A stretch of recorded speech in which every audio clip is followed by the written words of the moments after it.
Bene, eccoci qua, ritornati nello studio di TV7 Match, il lavoro di Renzi, abbiamo intitolato questa puntata per cercare di capire dove stiamo andando. Professor Casen, voleva intervenire?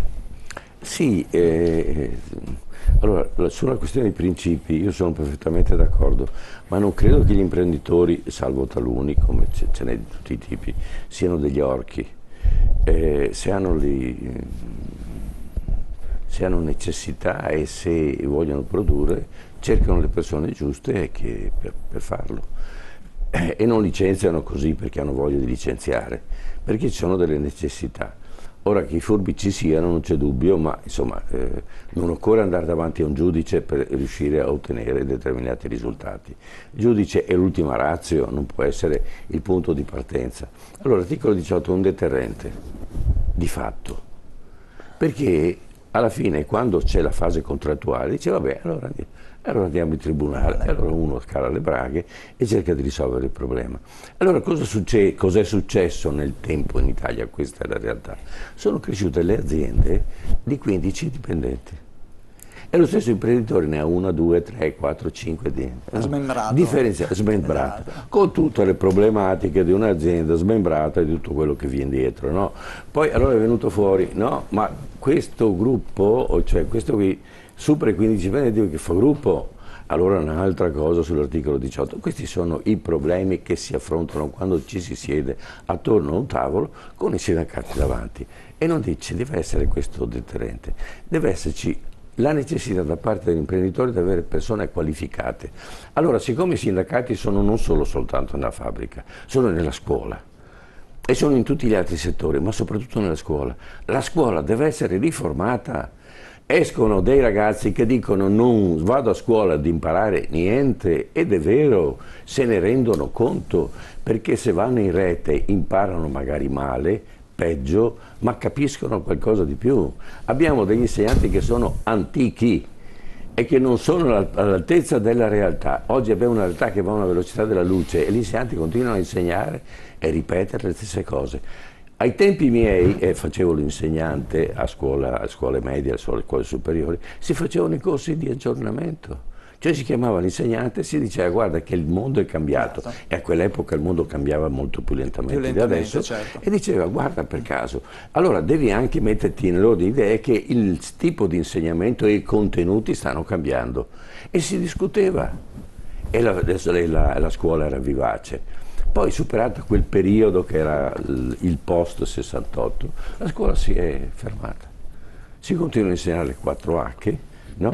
E non c'è nessuna connessione tra la realtà e, salvo gli stage, che sono un altro fenomeno all'italiana, che sarebbe utile se praticato bene come l'articolo 18, sarebbe utile se applicato bene, invece vengono sfruttati questi giovani che vengono così a imparicchiare, no, ma non vengono mai responsabilizzati sul fare. E quindi quando è finito il loro ciclo, che hanno dato qualcosa all'azienda, ma forse hanno anche affaticato l'azienda, non è rimasto niente e non hanno imparato nulla. Allora l'Italia deve entrare in un altro ordine di idee, che non siamo sempre qui disponibili a perdonare su tutto e fare di tutto un'erba un fascio. Bisogna prendere determinate responsabilità e il sindacato in queste responsabilità ne ha tante, perché ha perso 40 anni. Forse l'articolo 18, se il sindacato funzionasse, forse il tema può essere anche quello che anche i sindacati dovrebbero rinnovarsi. Non ci sarebbe necessità di articolo 18 se le cose funzionassero, sarebbe l'ultima ratio, ma non il fatto che le aziende italiane non riescono a svilupparsi. Allora, sentiamo anche cosa ha detto oggi Piero Fassino, che era qui a Padova, perché ha partecipato all'assemblea dell'Anci Veneto per l'elezione del nuovo presidente, lui presidente nazionale dell'Anci, sindaco di Torino, ma molto storico dei democratici. Lo ascoltiamo cosa ha detto ai nostri microfoni a proposito appunto dell'articolo 18 e la riforma del lavoro in generale. Ascoltiamolo. L'articolo 18 è sempre al centro dell'attenzione, sembra stia diventando più che altro un problema di carattere politico. Cosa ne pensa? Che il tema dell'articolo 18 va visto sotto due profili. In primo luogo il governo lo propone non come un provvedimento a sé, ma come parte di una riforma del mercato del lavoro che tiene insieme l'introduzione del salario minimo per evitare lo scandalo di giovani lavoratori precari che vengono retribuiti 400 o 500 euro al mese. La riforma del governo propone anche la riforma degli ammortizzatori sociali per garantire l'universalità verso tutti i lavoratori di qualsiasi tipo di settore e contratto di questo strumento che serve a evitare, diciamo, che un lavoratore sia esposto al rischio della disoccupazione e dell'assenza del reddito. Proponiamo la riforma dei contratti, nel senso che va superata la giungla dei troppi e tanti contratti precari, e dentro questo schema ci sta anche la modifica dell'articolo 18 riconducendolo alla sua finalità originaria. La finalità originaria dell'articolo 18 era tutelare un lavoratore dal rischio di essere oggetto di discriminazioni. Non è vero, come si dice oggi, che l'articolo 18 è stato fatto per tutelare i lavoratori dal rischio di perdere il posto di lavoro. Se fosse vero questo, allora l'articolo 18 avrebbe dovuto essere pensato per i lavoratori delle aziende sotto i 15 dipendenti, che sono quelli che rischiano di più. È stato pensato per le aziende grandi esattamente perché la motivazione era evitare che in una fase, tra l'altro, negli anni 70 di forte ripresa di movimento sindacale, ci fosse qualche rischio di tornare a pratiche del passato che erano state caratterizzate da discriminazione. Per ciò che riguarda invece la perdita del posto di lavoro va gestito in altro modo. La modifica dell'articolo 18, così come il governo lo propone, mi sembra coerente con questo approccio, e cioè laddove un eventuale licenziamento sia davvero fatto per ragioni discriminatorie, deve valere il principio del reintegro, perché è un principio di giustizia. Laddove invece si perde il posto di lavoro per cause che sono attinenti alla vita dell'azienda, per cause economiche, si fa ricorso all'indennizzo per coprire il reddito di questo lavoratore e alle misure di accompagnamento verso un nuovo posto di lavoro. Andrea Moscatova, allora, riforma dei contratti, salario minimo, e poi dice, in questo contesto Fassino dice ci sta anche la rivisitazione dell'articolo 18. Il problema è intanto non partire dall'articolo 18. Dopo tutte le esigenze... quello che ha detto Fassino in pratica è questo, di fatto non c'è solo quello, dice ma è un disegno generale, no? Di intervenire sul mercato del lavoro ci sono, perché il mercato del lavoro fa acqua da tutte le parti, ci sono ingiustizie che sono evidenti. Quello che non comprendiamo ancora, a mio parere, la nota positiva di quest'ultima settimana qua è stato che il governo ha detto che è disponibile a incontrarsi col sindacato. Dopo lo sentiremo. È un elemento, a mio parere, di grande positività, non disponibilità, nel senso che la disponibilità dovrebbe essere sottintesa e scontata in una società articolata come la nostra, no? Forse la cosa di cui dovremmo privarci è la generalizzazione. Io prima sentivo il sindacato, agli imprenditori. Gli imprenditori sono tanti imprenditori, dove ci sono quelli che lavorano in un modo, quelli che lavorano in un altro. Io non dirò mai gli imprenditori sbagliano perché non fanno ricerca. C'è un imprenditore che la fa e quello che non la fa. Non dirò mai il sindacalista sbaglia perché non agisce in quel modo, perché c'è il sindacato che agisce in un modo e quello che agisce in un altro.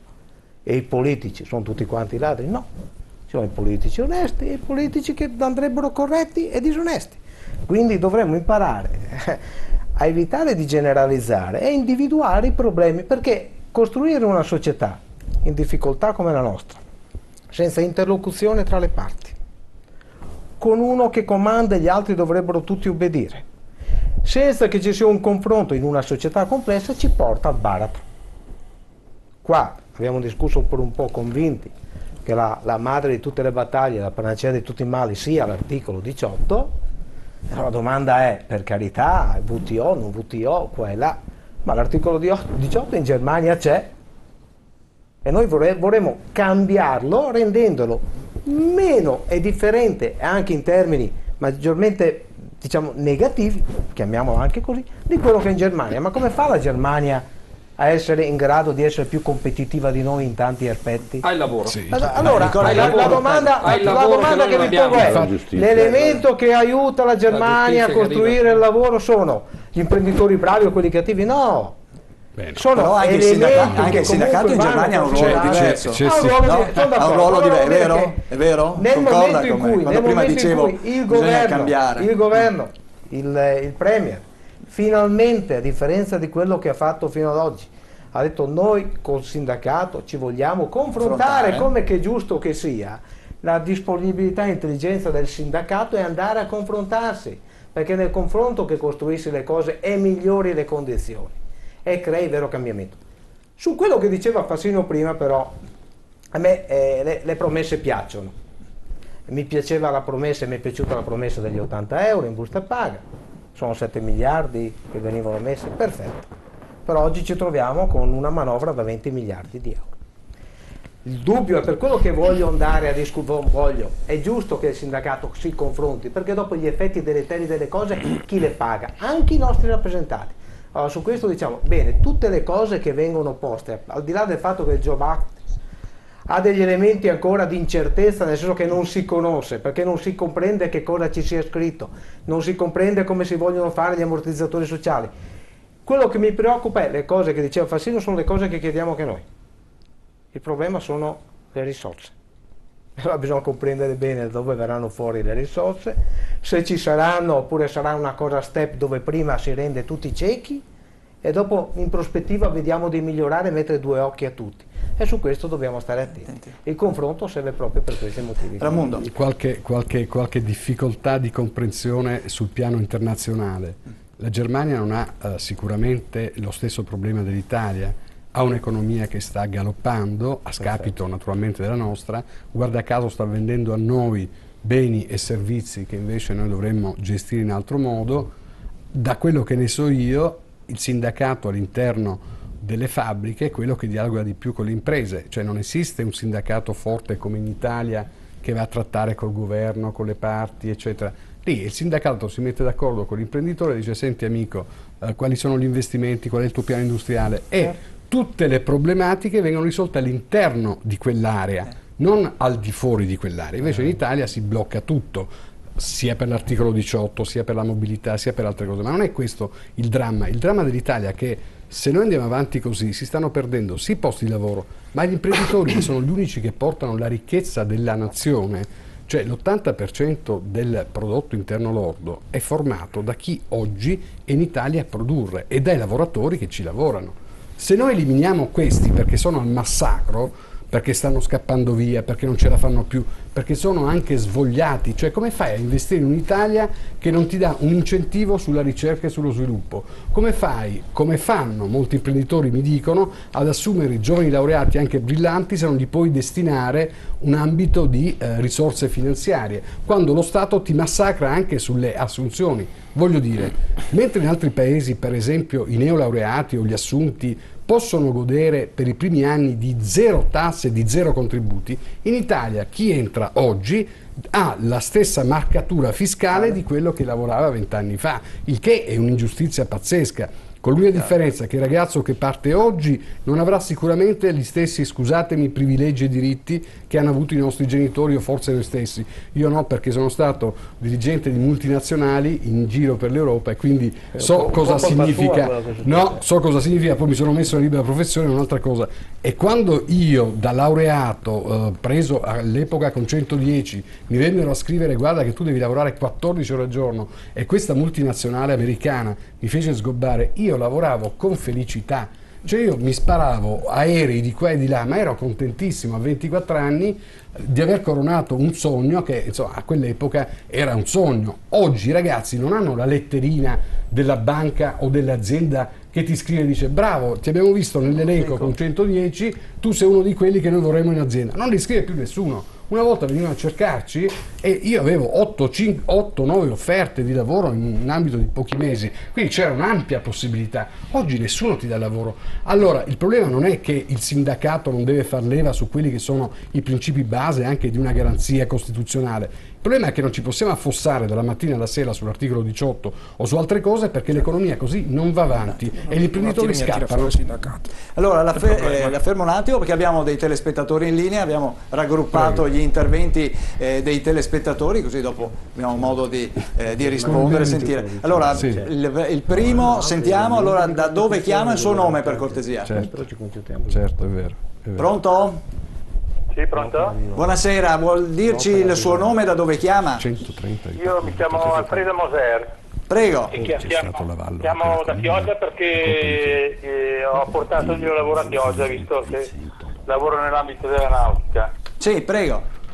Però io vorrei chiedere ai signori sindacalisti se per caso loro hanno mai assunto in vita loro qualcuno, perché non mi risulta.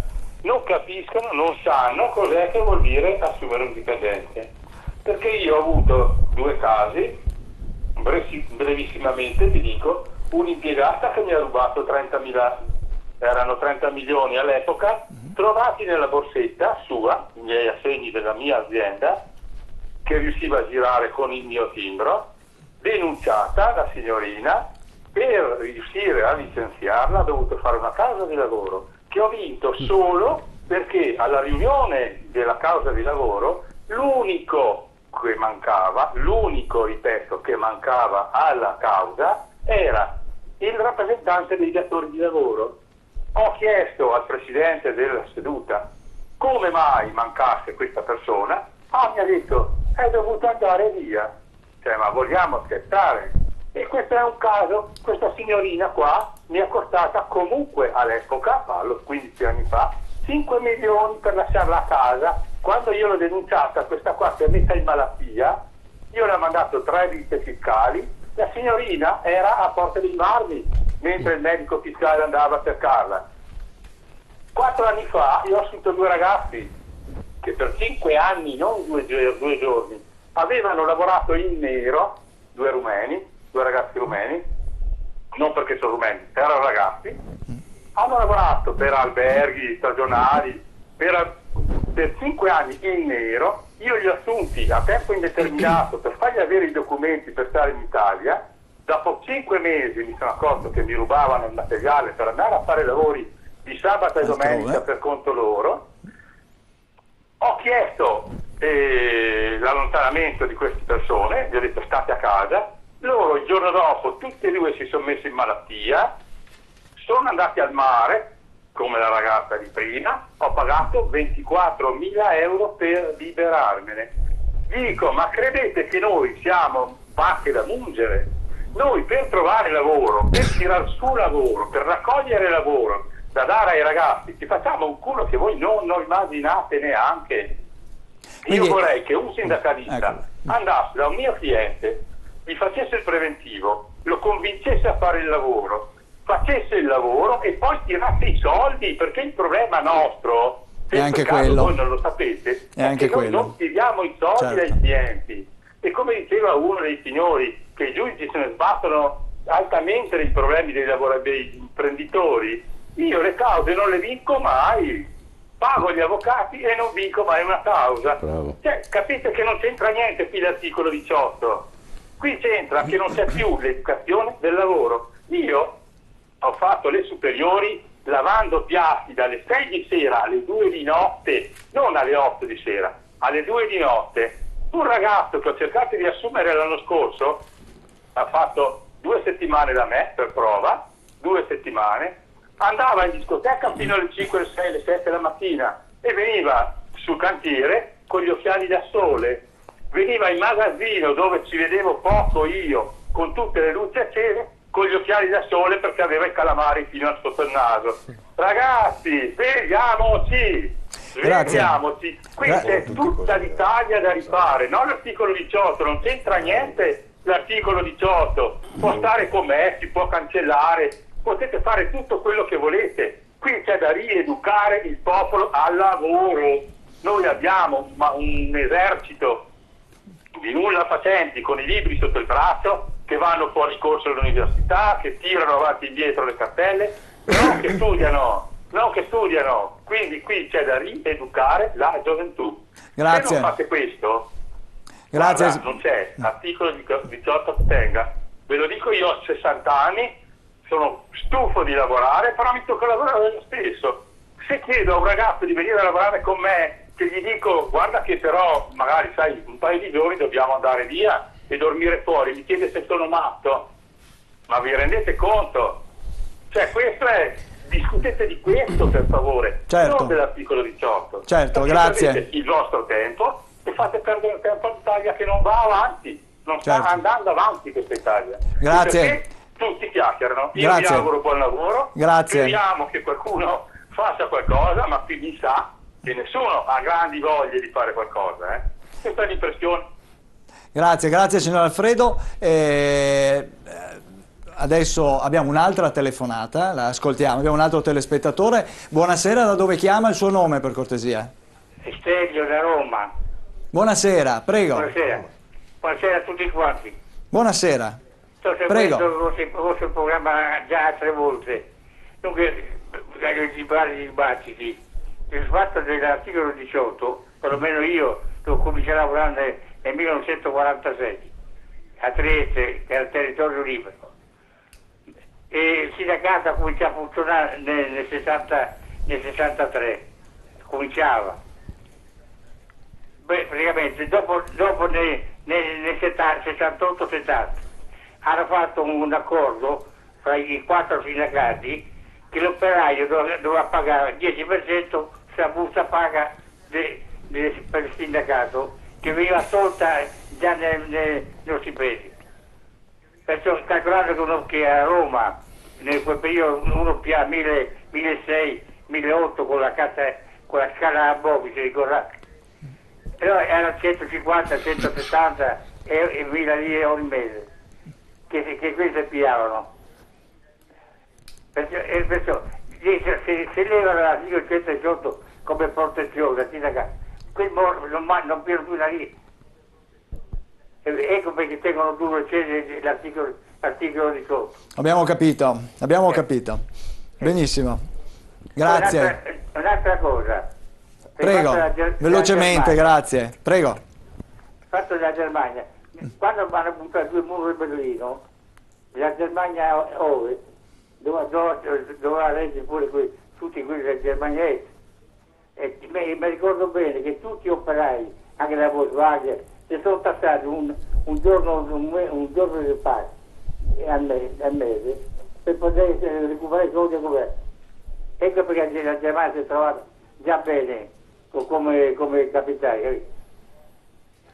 Perché hanno fatto quell'accordo per operai e il governo. Benissimo, grazie. Buona serata anche a lei. Abbiamo un'altra telefonata, poi concludiamo gli interventi dei telespettatori. Buonasera, da dove chiama? Il suo nome? Buonasera, sono Stefano da Verona. Buonasera Stefano, prego. Niente, volevo fare delle considerazioni. Prego. Per quanto riguarda l'articolo 18 è un falso problema, perché ormai la gente può essere lasciata la casa per qualsiasi motivo. Guardi che ormai quando c'è poco lavoro possono lasciarti a casa, cioè, l'articolo 18, se guardiamo i casi di reintegro, sono pochissimi, perciò è un falso problema che non so, che fa bene solo a pochi imprenditori che non vogliono solo deliberarsi forse dei lavoratori che costano troppo per me. Perché pensiamo bene a una cosa, l'Italia va male sì per i politici, ma anche per quegli imprenditori che non hanno mai investito, hanno preso i soldi, li hanno investiti in altre cose ma mai nelle loro aziende, è successo anche questo. Perciò dire che è tutta colpa dei politici no, è colpa anche di quegli imprenditori che non hanno investito nelle loro aziende, ma hanno fatto solo per fare esclusivamente soldi. Perciò non diamo la colpa solo ai politici, ma diamo la colpa anche a questi gruppi di imprenditori, non tutti, perché ci sono specialmente i piccoli imprenditori che si fanno, sono convinto, così. Ovviamente i grossi imprenditori ne hanno fatto di cotte e di crudi, vediamo il buon Marchionne, no, con la Fiat. Poi un'altra cosa volevo dire. Qui si parla di lavoro e di cambiare le regole, flessibilità, ma anche lì è un falso problema. Io lavoro nel commercio, c'è una flessibilità che è enorme. Abbiamo i negozi dove lavoro io, apertura dalle 8 di mattina fino alle 21:30. Io sono chi comincio a lavorare alle 7, a volte finisco a lavorare alle 9:30 di sera, perciò occupo tutta la mia giornata nel lavoro, perciò abbiamo una flessibilità enorme, ma il problema è il lavoro. Possiamo fare 250 milioni di regole, ma se non c'è il lavoro l'imprenditore non potrà mai assumere nessuno. Bisogna creare il lavoro, è inutile, bisogna creare il lavoro. Creare il lavoro in 2 modi si fa, cercando prima di tagliare gli sprechi e di tagliare le tasse sugli imprenditori che ne hanno una montagna, e dare più soldi ai lavoratori. Se no, non se ne esce. L'articolo 18 è solo una baggianata per non so per quale motivo si voglia fare. Solo per quei pochi imprenditori che pensano, non lo so, di liberarsi della gente che magari come me ha 50 anni e che magari comincia a costargli un po' troppo. Ecco, questo è il pericolo. E poi anche un fatto politico, dire tiriamo via l'articolo 18 e diamo un'altra mazzata al sindacato, che per quanto riguarda è l'unico, è ancora l'unico, con tutti i suoi difetti, con tutte le sue contraddizioni, ma che cerca di tutelare quei pochi diritti che ci sono rimasti nel lavoro. Grazie. Grazie a lei, signor Stefano. Allora, Righetti, difficoltà, abbiamo sentito questi interventi, il primo che ha parlato dell'esperienza, evidentemente un imprenditore con i dipendenti in situazioni appunto di diciamo una gestione, un cattivo rapporto di lavoro chiaramente. E poi abbiamo sentito anche qua alla fine, c'è questa difficoltà dal mondo dell'imprenditoria. Allora, se è vero, come dicono tutti quanti, ormai l'abbiamo detto anche qua, che il problema non è l'articolo 18, perché è un problema modificarlo? Ma è un problema modificarlo perché non è vero che è irrilevante, è irrilevante in termini di dimensione del contenzioso, di dimensione dei casi che portano all'effettivo reintegro. Però, ripeto velocemente quello che dicevo prima, è importante invece, non è solo un fattore simbolico, dal punto di vista della deterrenza che rappresenta rispetto a un utilizzo di libero arbitrio, di discriminazione dell'imprenditore, senza giuste cause, senza giustificati motivi economici. Se non ci fosse questa norma di deterrenza, probabilmente l'utilizzo del licenziamento sarebbe molto maggiore. Per cui non è vero che non è importante, anche se non è importante come fattore del rilancio della crescita e della ripresa produttiva. Sono gli altri fattori che dicevamo prima, sono la mancanza del lavoro che andrebbe supportata con delle politiche in cui lo Stato dovrebbe avere un ruolo rilevante, e qua c'è il problema delle risorse, dove si vanno a prendere le risorse. E quello che diceva prima Marcello sui prodotti che arrivano dall'estero. Il problema della riforma fiscale, il problema di andare a reperire risorse nei grandi patrimoni, nelle grandi ricchezze, nella grande speculazione finanziaria, che è molto forte in Italia come in tutto il mondo. Però, se mi consente, vorrei riprendere i temi del mercato del lavoro e degli ammortizzatori sociali, che sono un po' il cuore anche assieme al tema articolo 18 della riforma, certo, anche quello dei contratti. Innanzitutto dicendo che come sindacato abbiamo tante proposte, sia sul mercato del lavoro sia sugli ammortizzatori sociali, spesso anche unitarie, elaborate unitariamente, che sono contenute in piattaforme che abbiamo, il salario minimo abbiamo costruito insieme. Sono tante proposte che vanno nella direzione della riduzione della precarietà da una parte e dell'estensione dei diritti e delle tutele dall'altra, a tutto quel mondo, quella fascia che richiamava anche il segretario del Partito Democratico, della precarietà e dei giovani. Però mi faccia dire che è un po' paradossale attribuire al sindacato la responsabilità di questo processo intollerabile di precarizzazione a cui siamo arrivati, che sta in capo ai diversi governi e alle diverse maggioranze di governo che da 10-15 anni, di tutti i colori, hanno preso provvedimenti che hanno alimentato a dismisura questo livello di precarizzazione. Così come è veramente una rappresentazione anche questa alterata, quella che si fa per cui il mercato del lavoro italiano è troppo rigido. Ma come? Abbiamo sotto gli occhi di tutti, c'è una quantità di possibilità di rapporti di lavoro a termine nel campo del lavoro subordinato, c'è una crescita a dismisura delle forme di lavoro parasubordinato, ci sono tipologie di rapporto che vanno al di fuori del rapporto di lavoro. Parlo dei voucher, parlo del lavoro a chiamata, parlo del lavoro autonomo occasionale, delle false partite IVA. Ecco, allora Renzi dice semplifichiamo anche i contratti di lavoro. Questo, cosa facciamo? Noi è da anni che abbiamo costruito piattaforme proposte per la riduzione. Siamo disponibili a ragionare su un'ipotesi di contratto a tutele crescenti. Siamo anche per dire che andrebbe ripreso e utilizzato anche dal sistema delle imprese maggiormente l'apprendistato. che è stato rivisto anche recentemente, migliorato con la condivisione delle parti sociali e che invece non Voi viene. sareste disposti ad avere un ruolo tipo quello del sindacato, dei sindacati che ci sono in Germania? Questo è un altro tema una cosa ancora diversa? che mi porta un po' fuori tema, no? Però c'è una volontà che va nella direzione ovviamente di individuare anche soluzioni più definite e più certe, a condizione che ci sia contestualmente una riduzione della giungla di tipologie di lavoro precario, soprattutto di quelle inaccettabili dal punto di vista anche della dignità del rapporto di lavoro, quello che ho citato prima. A me pare però che non si vada in questa direzione. Io sento le intenzioni e mi auguro che vengano tradotte in proposte concrete e coerenti rispetto a queste dichiarazioni. Se c'è finalmente una disponibilità al confronto col sindacato, vedremo di andare a confrontarsi e a portare le nostre proposte. Però se sto a quello che c'è nella legge delega, vedo scelte che vanno, o a quello che è già stato fatto, vedo scelte che vanno in direzione contraria. Se penso al decreto Poletti, è un decreto che ha liberalizzato totalmente i contratti a termine senza nessuna causale e motivazione per apporre un termine al rapporto di lavoro.